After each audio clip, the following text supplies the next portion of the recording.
महिलाओं की सुरक्षा एक ऐसा मुद्दा जो सदियों से चर्चा में है, लेकिन क्या हमने कभी सोचा है कि इस मुद्दे के समाधान के लिए जिम्मेदार लोग ही इस समस्या का हिस्सा तो नहीं हैं।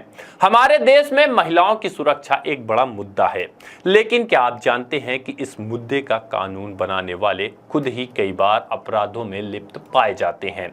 आज हम आपको ऐसे ही कुछ चौंका देने वाली सच्चाई से रूबरू कराएंगे जो आपको हिलाकर रख देगी। नमस्कार, खबर कनेक्शन में आपका स्वागत है और मैं आपके साथ सफीक खान। मुंबई में यनामत एडवर्ड मेमोरियल हॉस्पिटल में 1973 में एक सफाई कर्मी ने महिला नर्स के साथ दुष्कर्म किया और उसके बाद उसे मार दिया और वहां से फरार हो गया। उसे लगा कि महिला मर चुकी है, मगर महिला किसी तरीके से बच गई।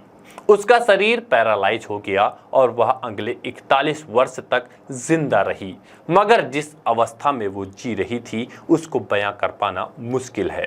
उसके बाद निर्भया कांड 2012 और अब कोलकाता ट्रेनी डॉक्टर के साथ दुष्कर्म और हत्या का मामला सामने आया है। इन सालों के बीच जो गैप है, इसका मतलब यह नहीं है कि इन वर्षों के दरमियान किसी भी तरीके का महिला के साथ दुष्कर्म नहीं हुआ है। दुष्कर्म लगातार होते रहते हैं, मगर अधिकतर केस सामने नहीं आते हैं, क्योंकि महिला और उसके परिवार वालों को अलग अलग प्रकार का डर हमेशा सताता रहता है। समाज का डर, पुलिस का डर, बेइज्जती का डर बना रहता है। महिलाओं के साथ कार्यस्थल में लगातार दुष्कर्म की घटनाएं सामने आ रही हैं।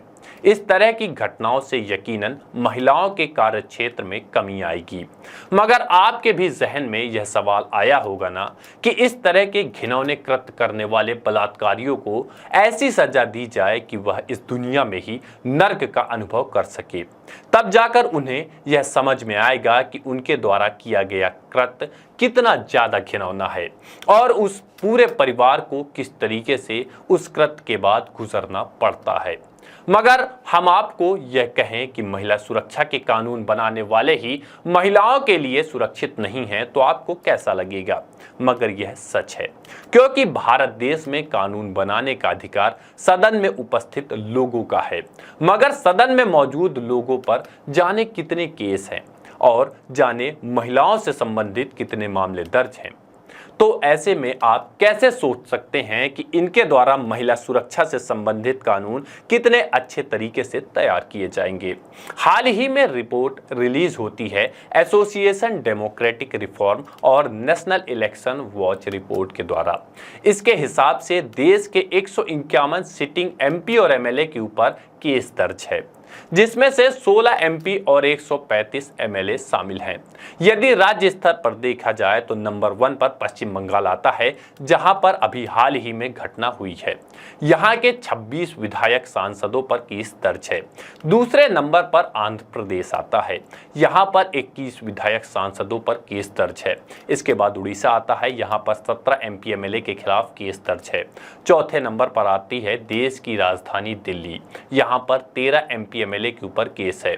और इसके बाद महाराष्ट्र में भी 13 एमपी एमएलए के ऊपर अपराध के मामले दर्ज हैं। इन राज्यों के अलावा टॉप 10 में 10 राज्य आते हैं, जिनमें से बिहार, कर्नाटक, राजस्थान, मध्य प्रदेश, केरल शामिल है। यदि हम पार्टी के हिसाब से बताएं कि किस पार्टी के कितने सांसद या विधायक पर केस दर्ज है, तो उनमें पहला स्थान भारतीय जनता पार्टी का है, जिसके 54 यानी कि 1/3 एमपी एमएलए पर केस दर्ज है। दूसरे नंबर पर कांग्रेस पार्टी के एमपी एमएलए पर 23 केस दर्ज हैं। तीसरे नंबर पर टीडीपी पार्टी आती है, जिसके 17 एमपी एमएलए के ऊपर केस दर्ज है। और इसके बाद आम आदमी पार्टी के 13 एमपी एमएलए के ऊपर केस दर्ज है। तृणमूल कांग्रेस के 10 एमपी एमएलए के ऊपर केस दर्ज है। इतना ही नहीं, 151 एमपी एमएलए में से 16 के ऊपर तो डिक्लेयर्ड रेप केस दर्ज है। ऐसे में यह सवाल उठना लाजमी है कि ऐसे लॉ मेकर जिनके खुद के ऊपर ही केस दर्ज हैं और तो और महिलाओं से संबंधित केस दर्ज हैं, तो वह भला कैसे और कितनी रैशनैलिटी के साथ महिला संबंधित सुरक्षा कानून बनाएंगे? आपका क्या ओपिनियन है इस पूरे मुद्दे को लेकर? कमेंट बॉक्स में हमारे साथ जरूर साझा करें। खबरें जारी हैं, सब्सक्राइब करते रहिए। धन्यवाद।